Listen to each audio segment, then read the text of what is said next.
Chers abonnés, bonjour. Le thème du jour va vous sembler quelque peu surprenant car j'ai intitulé cette minute philosophique la conversion du Dahu. C'est un thème qui est très tendance en ce mois de décembre. La conversion, on parle premièrement de reconversion professionnelle lorsque l'on parle d'employés du tertiaire qui ont ripé du côté de l'agriculture ou de la confection, que ce soit artisanale ou industrielle, bien souvent pour répondre à l'appel de Paul. L'appel de Paul emploi, bien sûr. En entrant dans la période de l'Avent, eh bien, les chrétiens, eux, sont aussi invités à la conversion, comme nous y appelle Jean-Baptiste, cet Essénien vivant dans le désert et ne se nourrissant que de miel et de sauterelles sauvages. La conversion, donc, on s'y adonne peu ou prou, on y réussit plus ou moins bien. La première erreur serait de croire qu'il s'agit de faire un tour complet sur soi-même. Dans ce cas, on se retrouve à la position de départ et cela ne s'appelle pas une conversion, mais comme vous le savez, une révolution. Je préfère comparer la conversion de l'esprit à la conversion qu'opère le skieur sur un versant enneigé.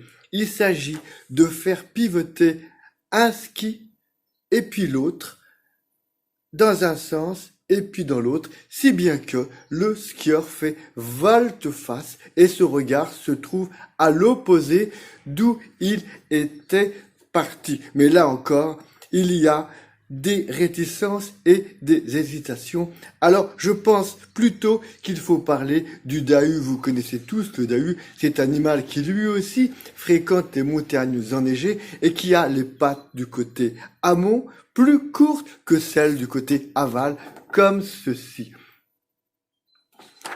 Et pour capturer un Dahu, il faut se munir d'une lampe torche et de l'aveugler. La bête éblouie se retourne et les pattes les plus courtes se trouvent du côté de l'aval et il tombe dans le filet que vous lui avez tendu. De même, lorsqu'on annonce à une personne un parcours de conversion, on craint qu'elle pense qu'elle va se retrouver dans la situation du Dahu. Cela n'empêche pas qu'il faille se convertir à n'importe quoi. Certes, mais jamais sans mûre réflexion et sans sondage de son tréfonds. Nous ne sommes pas des Dahus, après tout. Il n'en demeure pas moins vrai que l'on craint de perdre quelque chose de l'homme et de la femme du moment, de l'homme et de la femme d'avant, de ce que saint Paul appelle le vieil homme. Au final, on doit savoir que, comme le skieur qui a réussi sa conversion, notre regard converti va faire volte-face au lieu de le pointer sur notre ego. Nous l'orientons vers les autres et même vers le tout autre, celui que l'on peut nommer Dieu.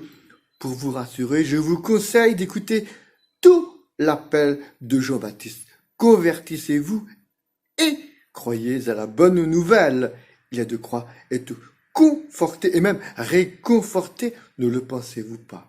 La conversion, c'est un parcours possible, un parcours gagnant, encourageant, non. Chers abonnés, chères auditrices, chers auditeurs, je vous laisse convertir votre regard sur la conversion. Je vous dis à très bientôt, comme d'habitude.